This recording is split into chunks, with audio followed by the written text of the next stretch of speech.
Amém. Abra aí comigo em Mateus capítulo 6, para a gente não esquecer. Mateus capítulo 6.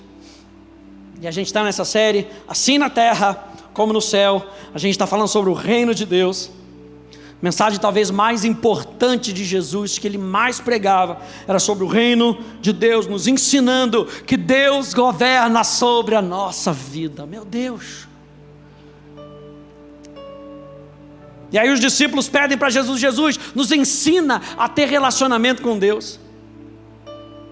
E Jesus diz: Pai nosso que estás nos céus, santificado seja o teu nome, venha o teu reino. Vamos clamar isso nessa noite? Diga: venha o teu reino. Diga mais uma vez, diga: venha o teu reino. Diga: seja feita a tua vontade. Diga: assim na terra como no céu.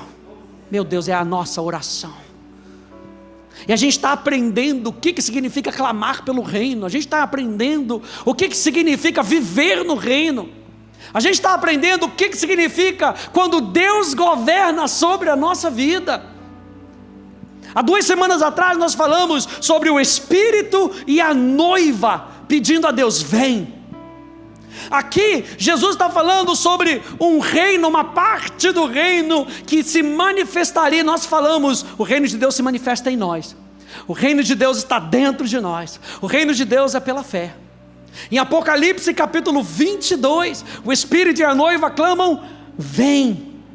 Sobre o reino final, a manifestação final do reino. A gente vai ver isso um pouco mais para frente, sobre quando o reino se manifestar na sua plenitude. Enquanto o reino de Deus não se manifesta na sua plenitude, eu e você precisamos clamar: Senhor, venha o teu reino, continua a governar sobre a nossa vida. Meu Deus, que possa ser o teu clamor e o meu clamor.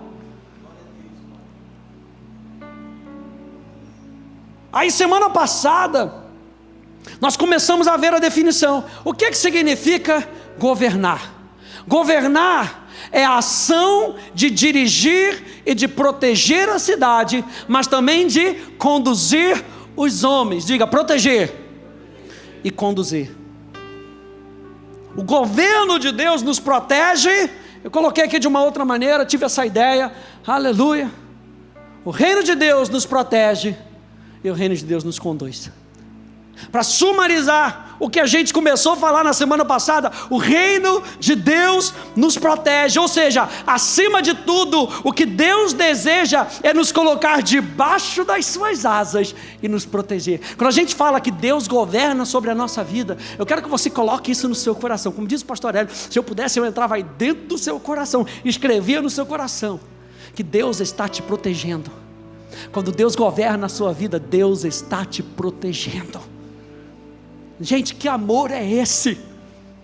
Como uma galinha que bota os seus pintinhos debaixo das suas asas, Deus está nos protegendo. E a segunda coisa que nós começamos a falar semana passada é que Deus nos conduz. Como Deus nos conduz? Semana passada a gente falou que, número 1, Deus nos controla. A gente passa o controle da nossa vida para Ele. E nós falamos como é que Ele nos controla, quando muitas vezes Ele tem que refrear a nossa vida. E a gente está correndo e quer fazer, e está pensando, e Deus fala: calma. Ele puxa o breque, Ele bota o pé no freio e fala: calma. Muitas vezes o governo de Deus, quando Ele nos conduz, Ele tem que nos refrear. A outra coisa que a gente falou na semana passada, que Deus nos corrige. E tem vezes, aquele símbolozinho ali é uma placa mais internacional. O nosso sentido é aquela setinha para frente e cruzada, tipo caminho errado. Muitas vezes a gente está indo no caminho errado, da maneira errada, e o Espírito Santo fala: não é esse o caminho.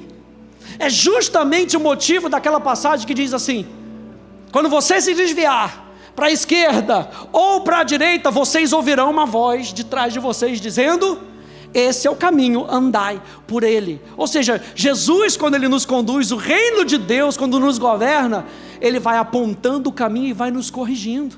Você sabe que eu e você precisamos continuamente, diga continuamente, a gente precisa corrigir a nossa rota. Você sabe que todo avião, por mais que tenha lá os seus instrumentos, tenha tudo, ele vai saindo um pouquinho da rota. Sabe por que sai da rota? Porque tem vento para cá, tem vento para lá. E aí o piloto precisa ficar alerta ali, porque se sair um pouquinho da rota e ele não notar, você está indo, gente, para Salvador, você acaba em Israel. Aleluia. Para uns é uma beleza, né? Aleluia. Meu Deus, o que eu estou fazendo aqui?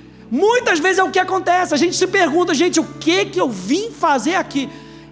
Era necessário somente uma pequena correção na rota e trazer. A gente constantemente precisa fazer, eu já falei sobre isso na série Sonhos do Coração, as pequenas manutenções que a gente precisa fazer na nossa vida. Se você faz uma pequena manutenção no seu carro e depois uma outra pequena manutenção do seu carro, quando chega lá na frente, você não precisa gastar rios de dinheiro, porque você foi deixando. Ei, não deixe a vida te levar, deixa Deus te conduzir. E como é que Deus te conduz? Ele te controla. Senhor, obrigado porque tu me controlas, obrigado porque tu refreias a minha vida, obrigado porque tu corriges a minha vida. Por isso, gente, estar debaixo do governo de Deus tem a ver com estarmos debaixo da sua palavra e do seu Espírito. Abra comigo em Jeremias capítulo 31, por favor. Jeremias capítulo 31. A partir do verso 31.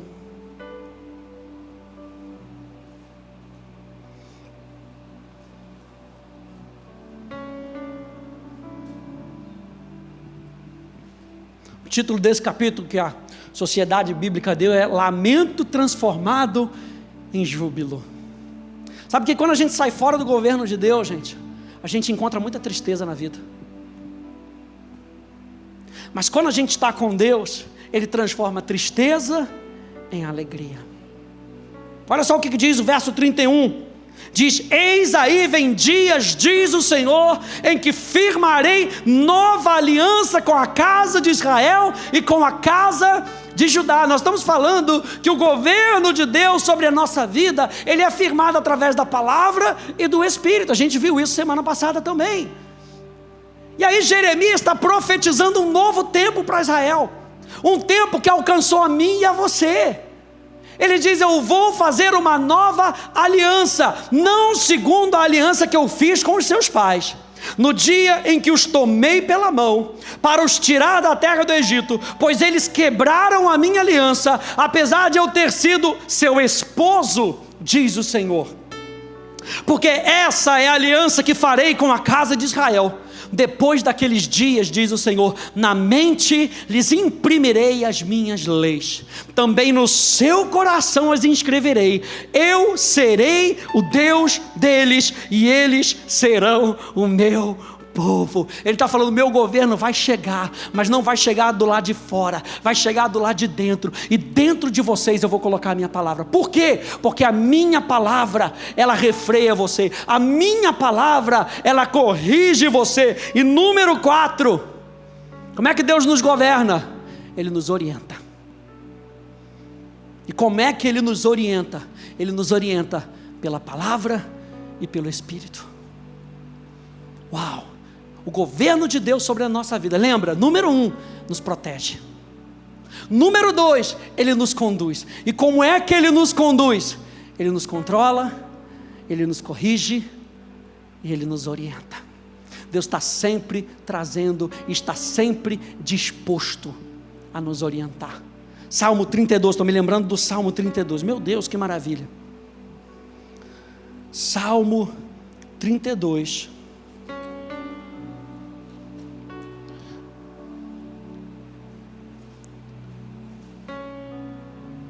Opa, estou em Isaías, não é esse.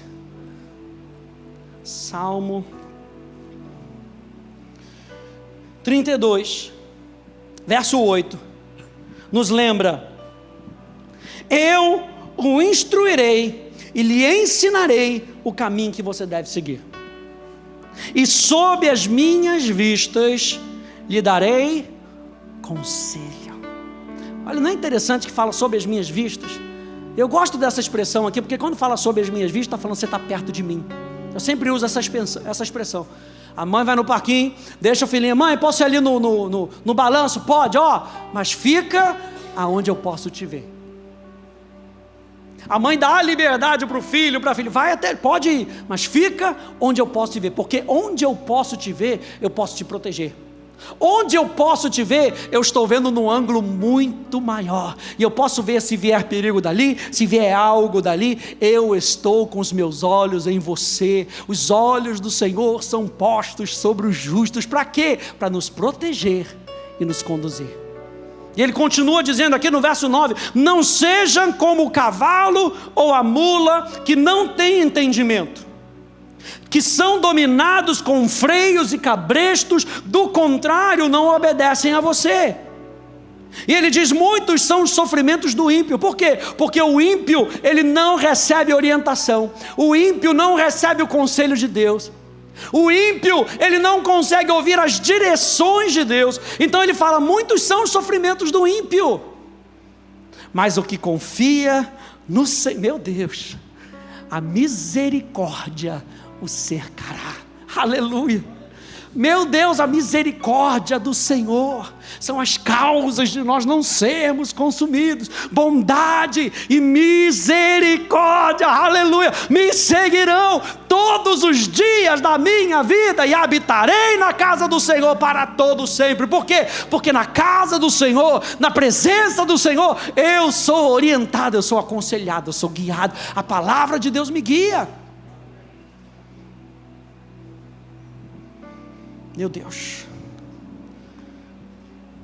Deus, como aquele que governa sobre nós, nos deu condições de sermos orientados e direcionados. Mais uma vez, Ele nos deu a sua palavra e o seu Espírito. Romanos capítulo 8, verso 14, nos lembra, pois todos os que são guiados pelo Espírito de Deus, esses são os filhos de Deus.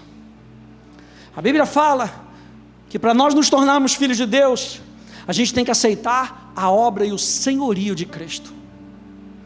João capítulo 1. Mas Paulo vai nos dizer outra coisa. Ele vai nos dizer a característica daqueles que são filhos. Qual é a característica que Paulo fala aqui em Romanos capítulo 8? Ele diz, os filhos são guiados. Os filhos mostram para o mundo que são filhos quando eles são guiados por Deus. Aí Jesus mostra para Satanás no deserto como ele sabia que ele era filho amado de Deus, porque ele não fez o que ele queria, ele fez o que o Pai queria.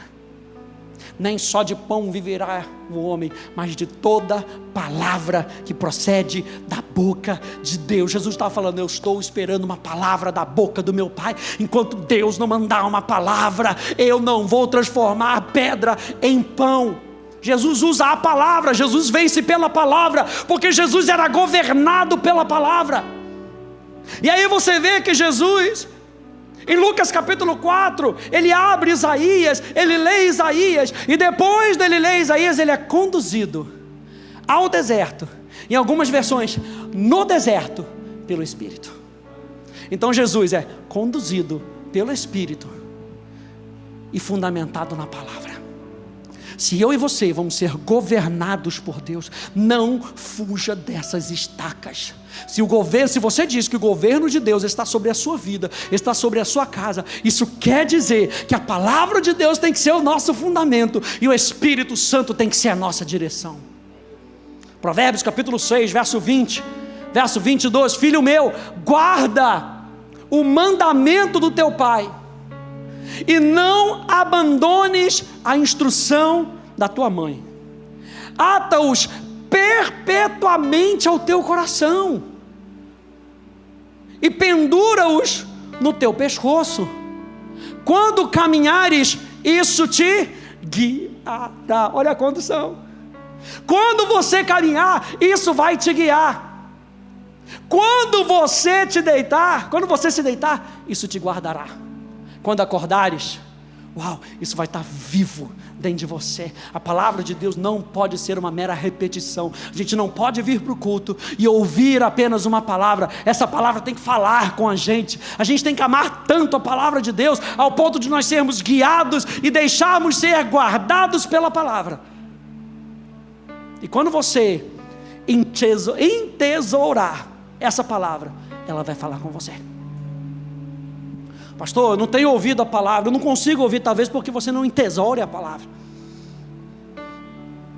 Talvez porque a palavra ainda não seja um tesouro para você, ao ponto de você ficar com a palavra e esperar pelo Espírito. Ficar com a palavra e esperar pelo Espírito. Ora, toda a Escritura é inspirada por Deus. Eu estou no modo 220 nessa noite. Toda a palavra é inspirada por Deus.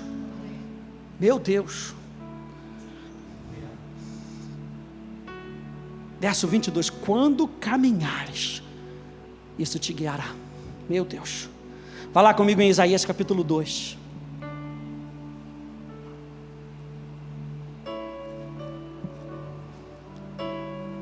Aleluia. Isaías capítulo 2.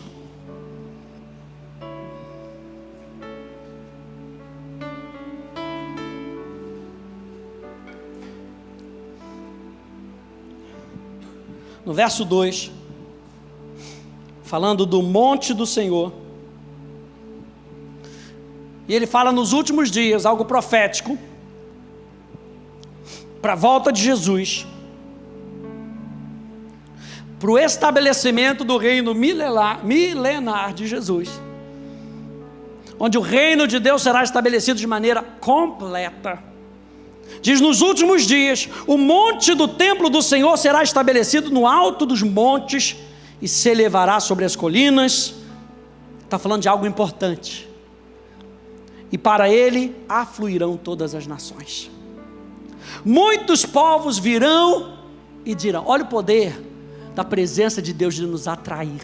Muitos povos virão e dirão, venham, subamos ao monte do Senhor e ao templo do Deus de Jacó. Para quê? Para que nos ensine. É isso que está aí na sua Bíblia? Para que nos ensine os seus caminhos e andemos nas suas veredas. Eu acho interessante essa palavra ensinar, porque essa palavra ensinar aqui no hebraico, ela tem o sentido de um fluir de águas. Ensinar aqui fala de um fluir de águas como uma chuva que cai. Aí eu me lembrei, enquanto eu estava meditando, agora de tarde ali antes do culto, eu estava me lembrando de Isaías 55, que fala, os meus pensamentos não são os vossos pensamentos, o meu caminho não é um vosso caminho, mas assim como a chuva cai, assim como a neve cai do céu, assim será a palavra que sair da minha boca, não voltará para mim vazia, mas prosperará em tudo aquilo para qual eu a designei.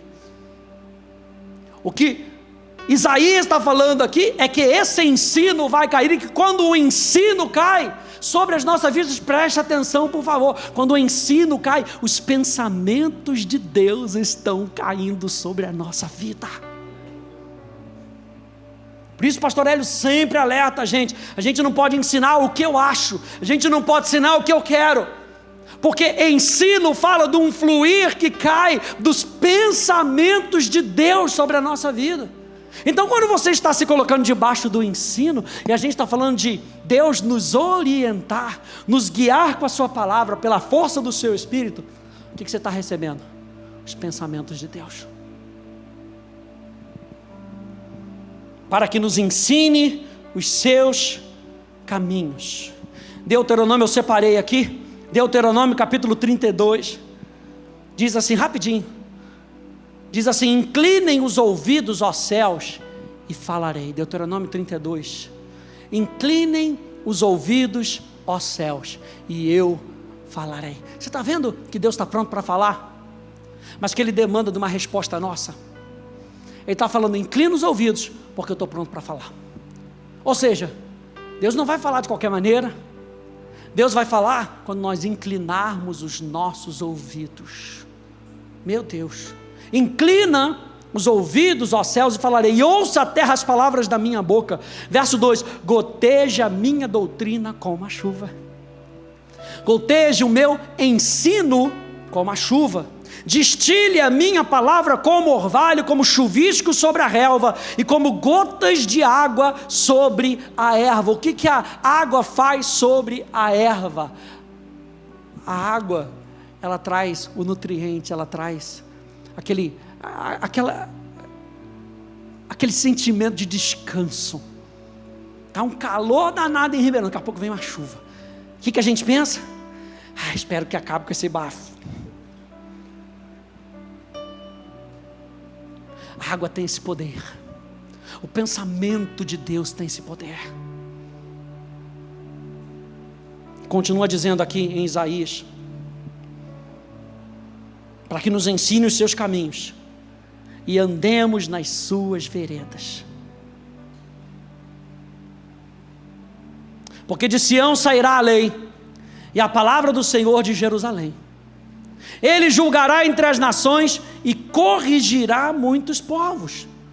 Estes transformarão as suas espadas em lâminas de arados e as suas lanças em foices.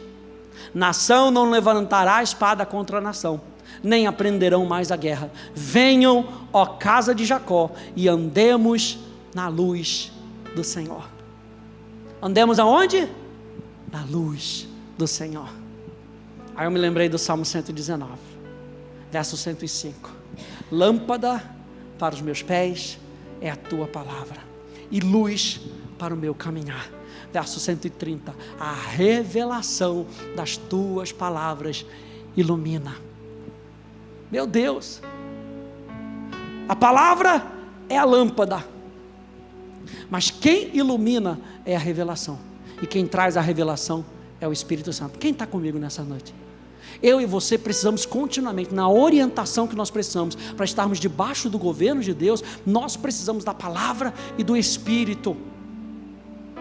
Miqueias vai complementar, vou botar aqui na tela, Miqueias vai complementar isso que Isaías trouxe, aqui no Miqueias capítulo 4, verso 4, verso 5 diz: mas cada um se assentará debaixo da sua videira e debaixo da sua figueira. O que Miqueias está falando aqui? Estar debaixo da videira e estar debaixo da sua figueira é símbolo de prosperidade. Ele está falando, quando esse povo se colocar debaixo da verdade, afluirão para o monte santo do Senhor, serão ensinados pelo Senhor em todos os seus caminhos. Miqueias complementa dizendo: cada um se assentará debaixo da sua videira e debaixo da sua figueira. Ou seja, vocês vão experimentar prosperidade, e não haverá quem os atemorize. Aleluia, porque a boca do Senhor dos exércitos disse. Olha a palavra de Deus mais uma vez, como é que Ele nos orienta com o que a boca do Senhor dos exércitos diz. Meu Deus, isso aqui é vital para nós sermos governados por Deus. Ele diz: porque todos os povos andam, cada um em o nome do seu Deus. Cada um é governado pelo seu Deus. Cada um escolhe andar do jeito que está querendo. Mas olha só o que Miqueias diz, que nesse reino do Senhor diz: mas quanto a nós, diga, é o meu caso. Meu Deus, diga com mais empolgação, diga, é o meu caso. Quanto a nós, é a decisão de Miqueias, através de uma palavra profética. Quanto a nós, andaremos em o nome do Senhor, o nosso Deus, para todo sempre. Quanto a nós, nós seremos governados por Deus para sempre. E essa profecia de Isaías, de Miqueias, descreve um tempo quando a palavra de Deus será o padrão de conduta para todos os povos. Isaías e Miqueias estão profetizando a mesma coisa. Estão dizendo: esse vai ser o padrão do reino de Deus. A palavra do rei vai ser o padrão de conduta do reino. Meu Deus! Como é que nós somos governados por Deus? Nós somos governados quando nós somos orientados pela palavra de Deus.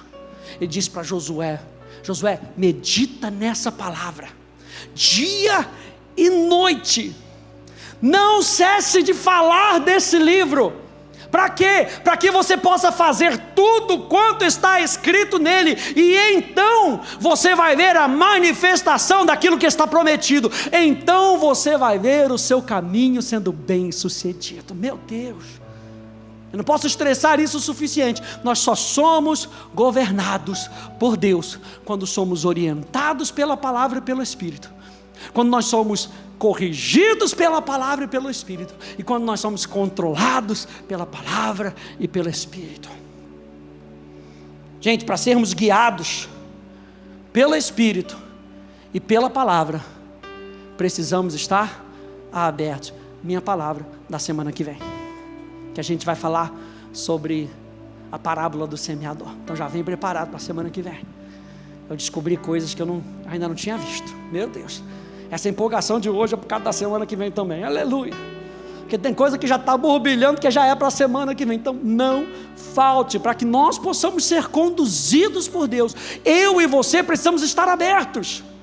Lembra que a gente leu em Salmo 32, 8, no verso 9, diz: não seja como a mula, como um cavalo, que não quer ser conduzido. Para sermos guiados pelo Espírito e pela palavra, precisamos estar abertos. E isso fala da condição do nosso coração. O reino de Deus, gente, é um governo espiritual sobre o coração e a vida daquele que deseja se submeter à autoridade do seu rei. Vou falar mais uma vez.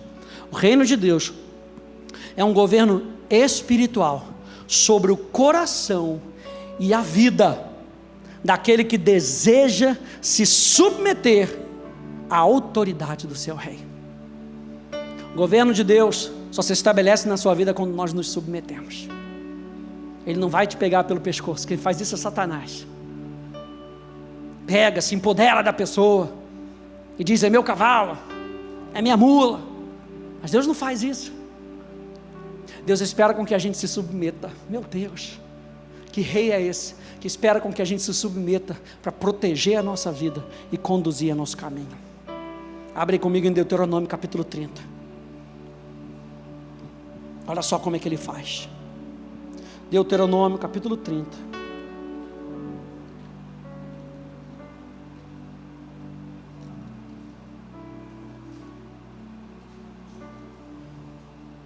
A partir do verso 15.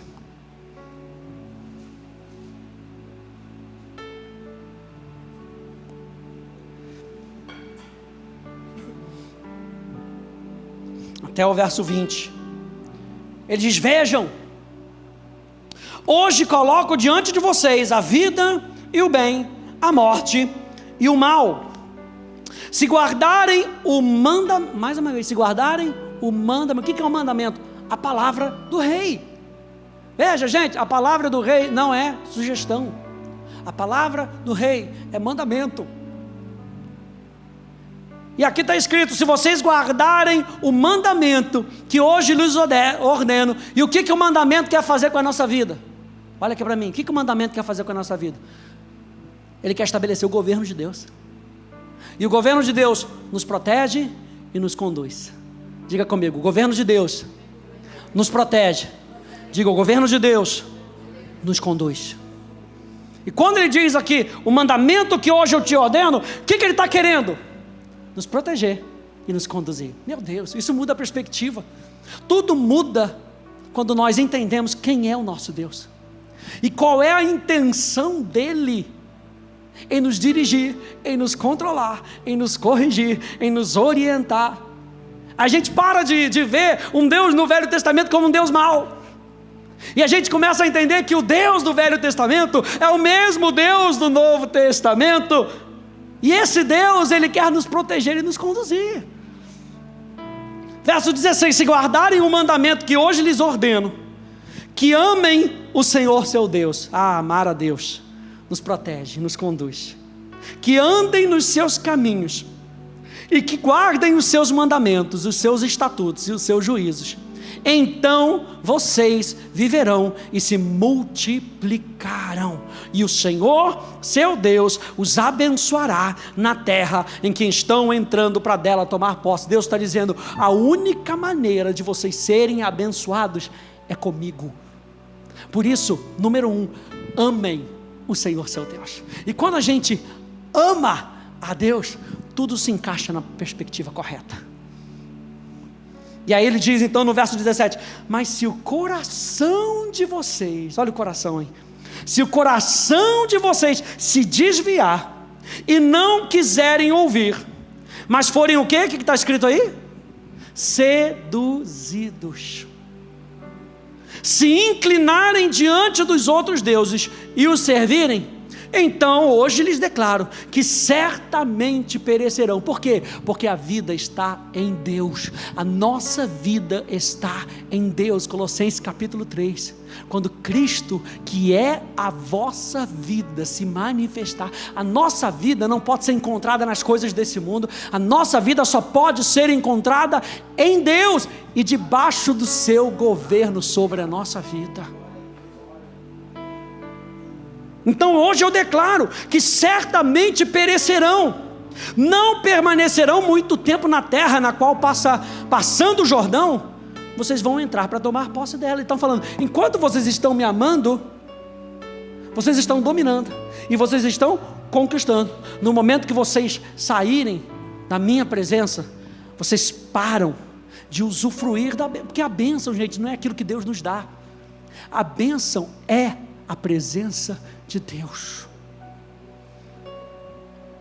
Verso 18, hoje, verso 19, hoje tomo o céu e a terra por testemunhas contra vocês, que lhes propus a vida e a morte, a bênção e a maldição. Escolham, pois, a vida para que vivam, vocês e os seus descendentes. E mais uma vez ele fala, amando o Senhor, o seu Deus, dando ouvidos à sua voz e apegando-se a Ele. Preste atenção, pois disso depende a vida e a longevidade de vocês.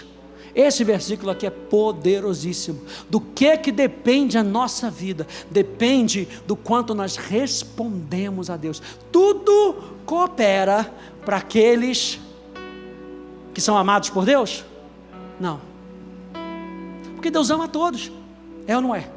Mas tudo coopera para aquele que responde ao amor de Deus. Tudo coopera para aquele que diz, vou deixar meu pensamento de lado, eu vou ficar com o pensamento de Deus. Aí tudo se encaixa, porque quando eu fico com o pensamento de Deus, eu estou buscando o reino de Deus em primeiro lugar, e a sua justiça. E o próprio Jesus disse, e as outras coisas vão chegar até você.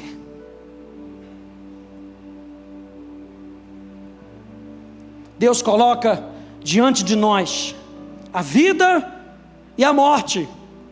Minha pergunta, o que a gente vai escolher?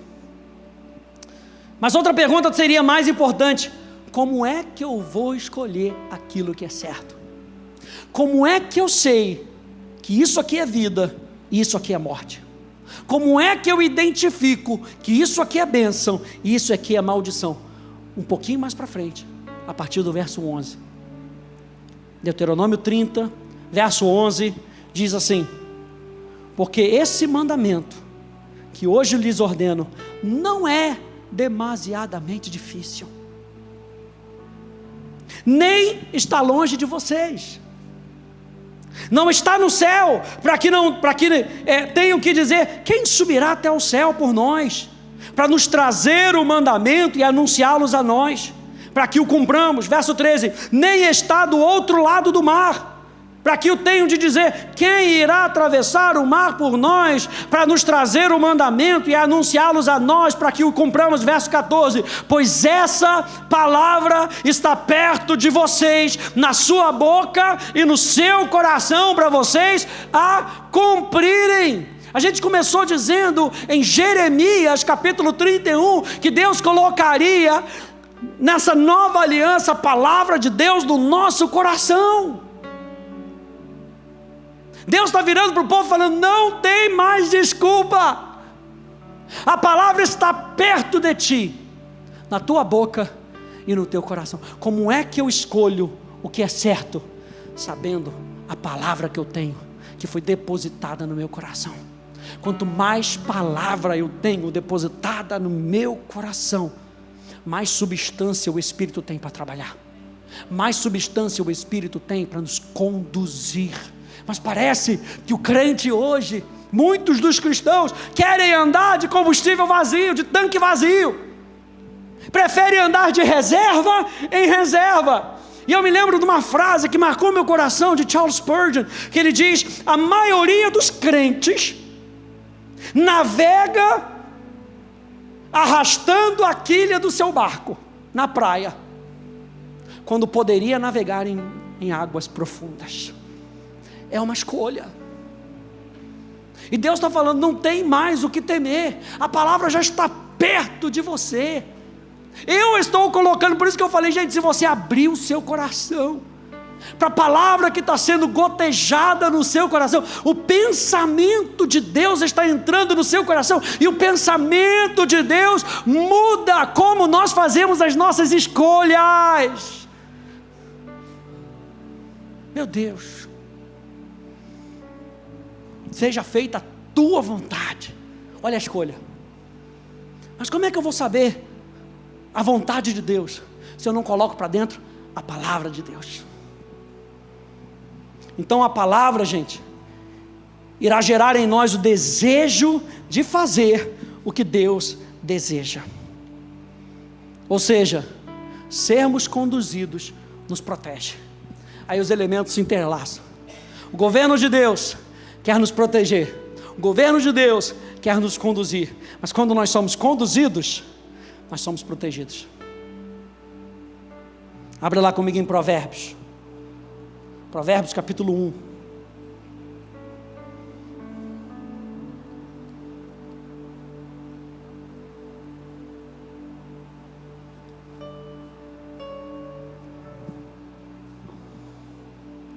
Provérbios capítulo 1. Meu Deus.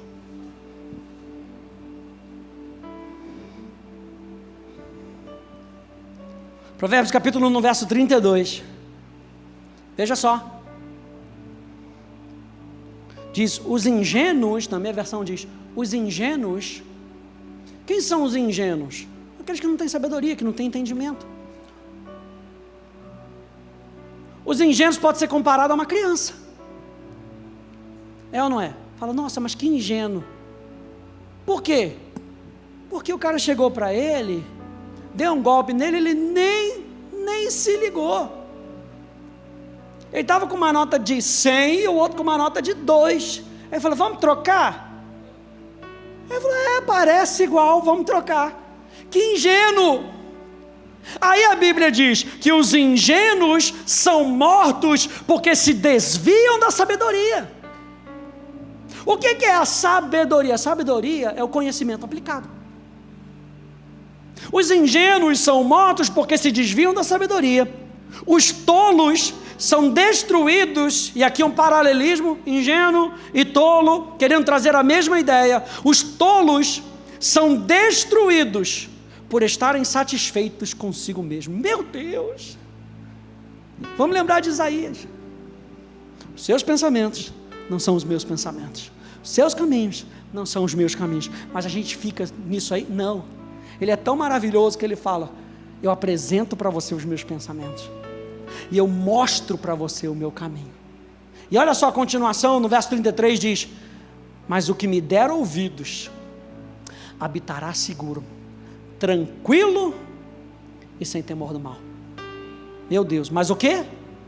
O que me der ouvidos. O que der ouvidos? A palavra de Deus. Vai lá no Provérbios capítulo 15. Um pouquinho mais para frente.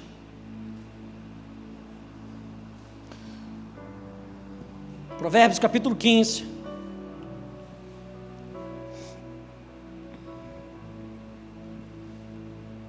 Verso 24. Diz assim, para o sábio, quem é o sábio? O sábio é aquele que busca conhecimento. Aquele que busca a revelação de Deus. Para o sábio, o caminho da vida leva para cima, para desviar do inferno embaixo. Sabe a expressão? Para baixo, todo santo ajuda. Aqui seria para baixo, todo demônio ajuda. Porque para baixo é a vida cômoda, é a vida fácil. Vamos viver dessa maneira? Não, para que estudar a palavra? Para que orar? Eu lembro uma vez, ouvindo um sermão de um padre, e ele falou, estava falando para seminaristas, e ele falou, para ir para o inferno, é só não fazer nada. Ficou guardado no meu coração.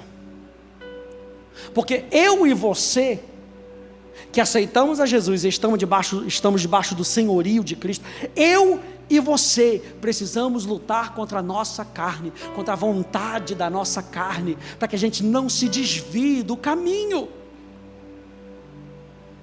Por isso que Provérbios vai dizer aqui para o sábio, o caminho da vida leva para cima. E para ir para o caminho de cima, muitas vezes tem que se esforçar, é ou não é? Tem que subir aquela ladeira.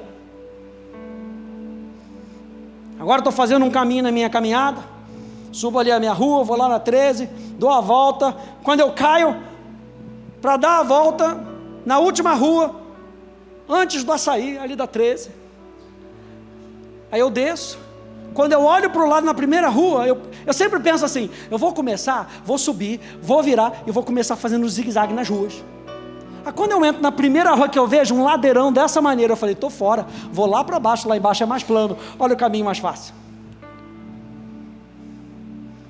Para subir requer esforço. Ele está dizendo, o caminho do esforço, o caminho de nós nos aplicarmos, o caminho de nós buscarmos, é o caminho do sábio. Que a gente possa ouvir isso com o nosso coração nessa noite. O caminho do sábio não é o caminho mais fácil.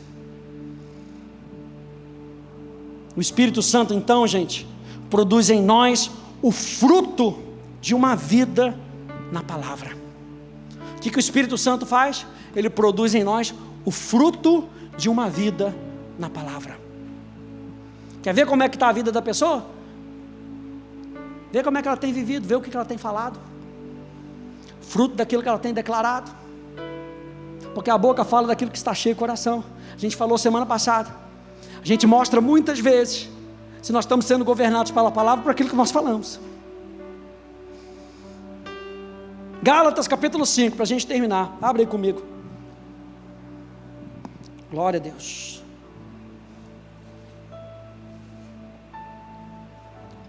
Para resumir tudo isso, gente. O governo de Deus nos protege e o governo de Deus nos conduz. A quem Ele conduz? Quem estiver de coração aberto. Gálatas capítulo 5.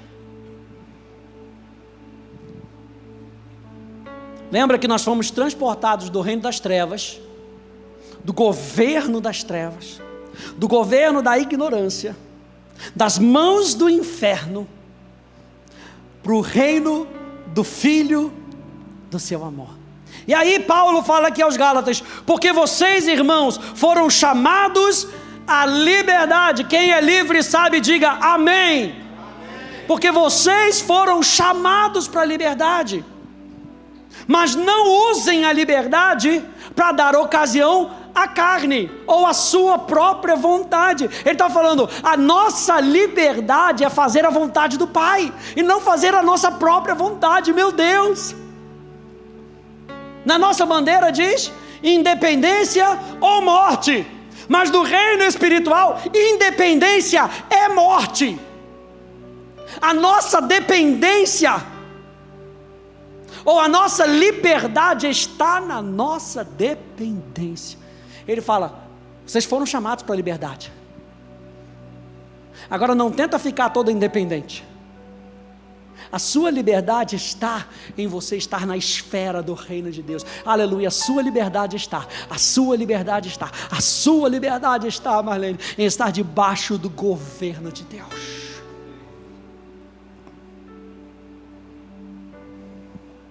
Meu Deus, Adão era livre enquanto estava no jardim do Éden. E a palavra jardim significa cerca. Estou aqui, não posso ficar aqui nessa cerca. Adão era feliz na cerca, dentro da cerca, dentro daquilo que Deus tinha delimitado. E dentro daquilo que Deus tinha delimitado, ele fala: você pode fazer tudo, a não ser isso. E o que o inferno aponta? O inferno aponta e bota aquele negócio, vira aquele monstro. Aquilo que não pode, aquilo que não pode, aquilo que não pode. Mas Adão vivia na liberdade, dentro do governo de Deus. Mas não usem a liberdade para dar ocasião à carne, pelo contrário, sejam servos uns dos outros pelo amor, porque toda a lei se cumpre em um só preceito, ou seja, toda a lei se resume dentro de uma coisa. Quando a gente está falando do amor, a gente está falando da lei de Deus, a gente está falando da lei perfeita que diz o apóstolo Tiago. O apóstolo Tiago chama o amor da lei perfeita de Deus. Toda a lei se cumpre em um só preceito, a saber, ame o seu próximo como a você mesmo. E a gente já viu que esse é o motivo do reino de Deus e como Deus nos governa. O motivo do reino de Deus é com que o amor dele chegue para a nossa vida e a gente possa ser canal do amor de Deus para as outras pessoas. É o motivo do reino de Deus. Por que ele nos protege? Porque ele te ama. Por que ele te conduz? Porque ele te ama. Meu Deus. Mas se vocês ficam mordendo e devorando uns aos outros, tenham cuidado para que não sejam mutuamente destruídos. Digo, porém, o seguinte: vivam no Espírito. E a expressão viver no Espírito significa: receba a vida de vocês das coisas do Espírito. Ou seja, qual é a nossa fonte? Qual é a fonte da nossa vida? O Espírito. Vivam no Espírito, ou seja, coloque a sua fonte ligada no Espírito, e vocês jamais satisfarão os desejos da carne, ou seja, da vontade meramente humana, porque a carne luta contra o Espírito, e o Espírito luta contra a carne, porque são opostos entre si, para que vocês não façam o que querem. Eu anotei aqui, gente, existem dois reinos brigando pela sua vida. Existem dois reinos brigando pela sua vida: o reino de Deus e o reino das trevas. E ele continua dizendo: mas se vocês são guiados pelo Espírito, vocês não estão debaixo da lei. Ora, as obras da carne são conhecidas e são imoralidade sexual, impureza, libertinagem, idolatria, feitiçaria, inimizade, rixas, ciúmes, iras, discórdias, divisões, facções, invejas, bebedeiras, orgias e coisas semelhantes a ela. Na escola Atos, a gente destrincha cada uma delas, para que a gente veja que tudo isso não tem nada a ver com o governo do Espírito sobre a nossa vida. Declaro a vocês, presta atenção, declaro a vocês, como antes já os preveni. O apóstolo Paulo já está falando aqui: olha, eu já alertei vocês, que os que praticam tais coisas não herdarão o reino de Deus. Os que praticam tais coisas, presta atenção, não estão debaixo do governo de Deus. Pessoas que demonstram essas características não estão sendo governadas por Deus, e sim pelos seus desejos carnais, como a gente viu no verso 17. E ele continua: mas o fruto do Espírito ou seja, o Espírito que nos governa tem essas características. Se Deus está formando algo em nós, Ele vai nos deixar essas características. E quais são as características? Amor, alegria, paz, paciência, benignidade, bondade, fidelidade, mansidão e domínio próprio. São as características do reino de Deus sobre nós. E os que são de Cristo Jesus, diga: é o meu caso. Meu Deus, aleluia, diga: é o meu caso. Acorda, irmão, aleluia. Os que são de Cristo Jesus, ou seja, aqueles que pertencem a Deus. É isso que o apóstolo Paulo está dizendo nessa expressão: se vocês pertencem a Deus, se vocês estão debaixo do governo de Deus, Vocês crucificaram a carne com as suas paixões e os seus desejos. O que ele está falando? Vocês entregaram o governo da sua vida para Ele, para que o governo dele se torne a sua vida. Vocês crucificaram lá em Cristo, porque em Cristo eu e você estávamos sendo crucificados com Ele, para que na ressurreição de Jesus, eu e você pudéssemos ressuscitar com Jesus. E o apóstolo Paulo está fazendo essa referência: quando Jesus morreu, a sua carne tem que ficar lá, o seu desejo tem que ficar lá, porque não vale mais o nosso desejo apenas. A gente tem que aprender a clamar: seja feita a tua vontade, assim na terra como no céu. Eu e você, na jornada de aprendermos o reino de Deus. O que é o reino de Deus? Estamos desaprendendo o que a gente sempre aprendeu. Que eu e você temos o direito de conduzir a nossa vida da maneira como a gente quiser. E a própria palavra nos inspira: se você quiser fazer isso, você vai perecer, você vai encontrar a morte. Mas eu vim para que vocês tenham vida e a tenham em abundância. Meu Deus. Se vivemos no Espírito, andemos também no Espírito. Ou seja, se extrairmos a nossa vida, a nossa dependência, a nossa paixão das coisas do Espírito, o nosso estilo de vida, os nossos hábitos, os nossos desejos serão espirituais e não carnais. Os nossos desejos serão de cima e não meramente mundanos, serão do reino de Deus e não do reino das trevas. E aí o apóstolo Paulo termina dizendo: não nos deixemos possuir de vanglória. E ele termina dizendo: cuidado com o orgulho. Cuidado com o orgulho, porque o orgulho vai dizer assim: a minha maneira é melhor. Abacuque vai nos lembrar: eis o soberbo, a sua alma não é reta nele, mas o meu justo viverá pela fé. E viver pela fé é viver debaixo do governo de Deus. Meu Deus, vou terminar com essa frase. Volta aí para mim, por favor. Valeu. O reino de Deus é o poder, é a influência do rei sobre o povo do rei, no território do rei. Ele é rei sobre aqueles que entregam a sua vida para Ele. Jesus só é Senhor sobre aqueles que se colocam debaixo dele. E qual é o território hoje do rei? O nosso coração. Então o reino de Deus é o poder de Deus, é a influência de Deus sobre aqueles que se entregaram. E aonde é que tem essa influência? Dentro do nosso coração. E aí o reino de Deus é um governo soberano. Preste atenção nisso: o trono não está vago.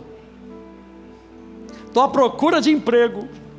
Será que tem uma vaga de emprego? O trono não está vago. Não tem no trono lá: procura-se um rei. Não, existe alguém assentado no trono, e esse que está assentado no trono, ele nos governa porque ele nos ama, ele nos governa para nos proteger e nos conduzir. É um governo soberano, com um poder dinâmico e uma atividade divina, sobrenatural. A gente vai ver isso mais para frente. A atividade do reino de Deus não é desse mundo, é sobrenatural. Meu Deus, fique de pé, por favor.